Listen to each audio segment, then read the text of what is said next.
Pour la création d'un site web, on utilise en premier lieu le HTML, Hypertext Markup Language. Il nous permet de structurer notre site. C'est un langage de base utilisé pour définir la structure d'une page web. Il sert à organiser le contenu de la page. Par exemple, les titres, les sous-titres, les paragraphes, les images, les liens. À chaque fois que vous devez définir le contenu de votre page, par exemple afficher un article, une image ou des informations sur un produit, vous écrirez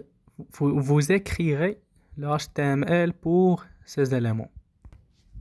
Deuxième outil, c'est CSS. C'est pour la présentation et la mise en forme. Le CSS est utilisé pour définir l'apparence visuelle du site web.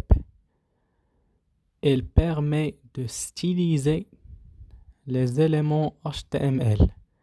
Par exemple, modifier les couleurs, les polices, la disposition, les tailles, les espacements.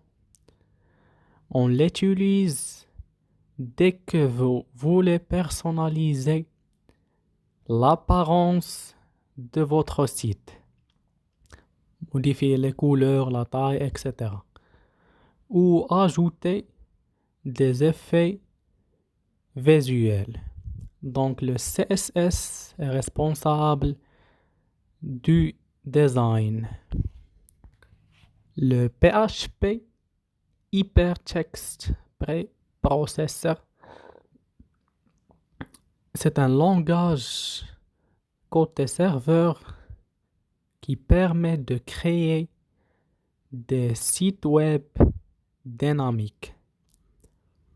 Elle est utilisée pour traiter des informations, interagir avec des bases de données, envoyer des emails, générer du contenu qui est dynamique. Lorsque vous avez besoin de fonctionnalités qui nécessitent un traitement côté serveur, comme la gestion de formulaires, l'intégration avec des bases de données ou pour gérer des pages web qui sont dynamiques en fonction des actions de l'utilisateur. Pour le JavaScript, c'est un langage de programmation côté client. Le JavaScript est un langage de programmation ou langage de script. Il permet notamment l'animation des éléments présents sur une page web. Le JavaScript est également utilisé pour gérer l'interaction entre des éléments et l'utilisateur.